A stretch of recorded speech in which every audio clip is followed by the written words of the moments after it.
कैसे हैं सब। उम्मीद करती हूँ आप खैरियत से होंगे। आज का हमारा जो टॉपिक है वह micro organism and disease. Micro organism जो है हमारे चैप्टर का नेम ही था। आप लोगों को पता है कि माइक्रो ऑर्गेनिज़म क्या है। ऐसे छोटे छोटे ऑर्गेनिज़म्स हैं जो हमें आम आँख से नज़र नहीं आते। तो ये छोटे छोटे माइक्रो ऑर्गेनिज़म जो है वो क्या काज करते हैं, डिजीज़ यानी बीमारियाँ काज करते हैं। There are many diseases which make us ill.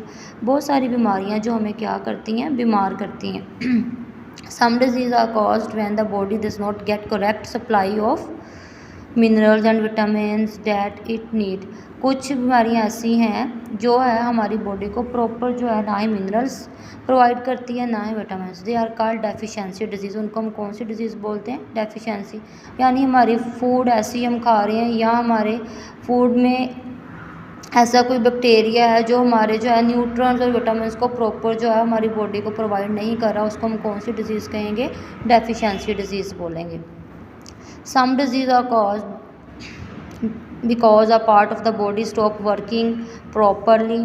Such diseases affect the liver, heart, kidney और other organ of the body.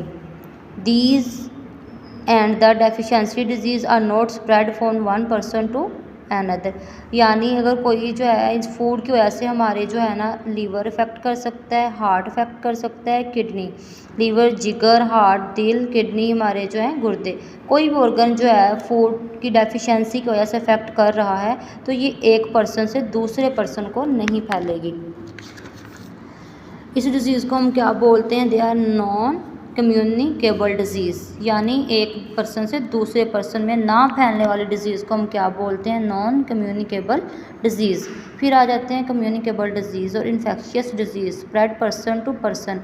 ऐसी डिज़ीज़ जो इन्फेक्शियस हो और या वायरस से फैले या बैक्टीरिया से, तो ठीक है, वो एक पर्सन से दूसरे पर्सन में वेरी करती है। इसको हम क्या बोलेंगे? Communicable disease. Caused by micro organism enter in the body.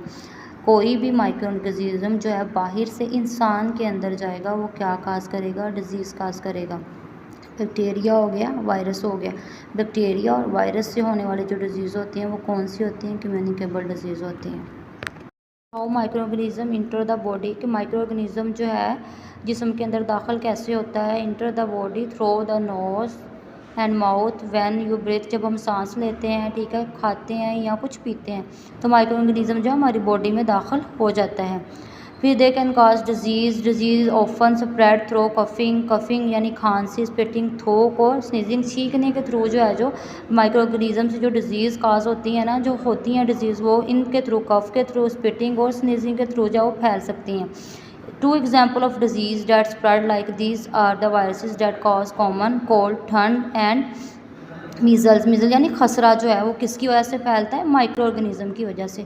Some diseases are spread through direct contact. Diseases can also enter the body through cuts in the skin. कुछ बीमारियां जो होती हैं हम किसी भी चीज़ के साथ डायरेक्ट कॉन्टैक्ट में होते हैं यानी उसको टच करते हैं तो वो उसके थ्रू उस जगह पे कोई बैक्टीरिया या वायरस मौजूद होगा तो हमें जो है डिजीज़ काज कर सकता है। Insect to pass to disease human। Insect harmful germs by biting humans and feeding on their food। The bite of female mosquito can cause malaria। यानी इंसेक्ट जो है इंसान को बाइट करके या फिर जो फूड हमने खाना है उसके ऊपर बैठ के जब वो उठ के चले जाते हैं तो उसके वहाँ पे कुछ ना कुछ जर्म्स रह जाते हैं तो जो है इंसानों में जो है डिजीज़ काज करता है। तो अगर फीमेल मॉस्किटो की बात करें तो वो क्या है? मलेरिया काज करता है।